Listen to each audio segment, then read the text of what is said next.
चाहिने सामुदायिक वन होइन यो सरकारको समूहको धन दाउरा चाहिने सास फेर्नलाई अक्सिजन चाहिने सामुदायिक। वास्तवमा पहिला सुरुमा यो एकदम नाजुक अवस्था थियो। सायद वन भनेको जङ्गल जस्तो रुखहरू त्यति थिएन। हामीले कमिटीमा लिएपछि सामुदायिकमा लिइसकेपछि हामीले वृक्षारोपणदेखि लिएर त्यसको संरक्षण संवर्धन काटछाटको व्यवस्थाहरू मिलायौँ। सबै कुरा उपभोक्ताहरूमा गएर छलफल गऱ्यौँ। उपभोक्ताहरू मिलेर कार्यहरू गऱ्यौँ। त्यसले गर्दा अहिले वनको धेरै राम्रो प्रगति भएको थियो। In the 1950s, Nepal nationalized millions of hectares of its forest land. It was a disaster, resulting in decades of destruction and degradation. Forced to find a solution, the state finally gave the forests back to the people. Communities throughout the country embarked on a massive project to turn the scrubland back into forests. त्यसले गर्दा अहिले वनको धेरै राम्रो प्रगति भएको थियो। हामीले यतिसम्म होला भने हामीले सोच्न पनि नसकेको कुराहरू। It was an enormous challenge, and one that wouldn't have been possible without international funding and local commitment. यो के अरे चेतनाको कमीले हुँदा चेतना गराइयो, तर बिस्तारै बिस्तारै सम्झाउँदै बुझाउँदै जाँदाखेरि चाहिँ यो वन हामीलाई नै हो र सर हाम्रो हो भन्ने चाहिँ अहिले हाम्रो यो समुदायको जनमानसमा चाहिँ।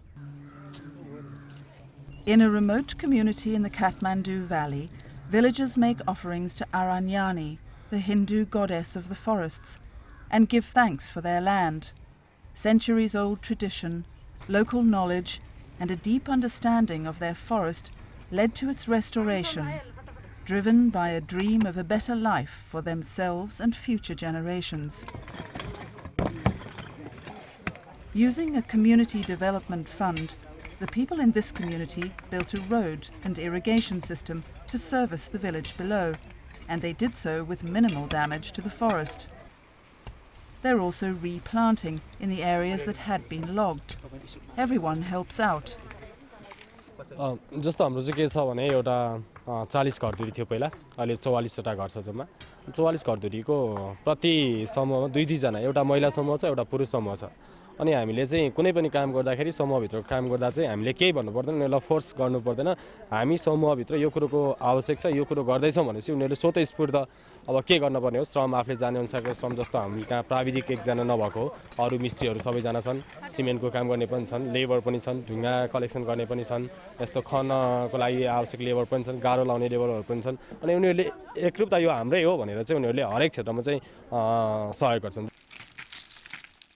The community fund also provides interest-free loans that have helped people like Laxmi, who borrowed money to buy a goat. Now she successfully breeds them.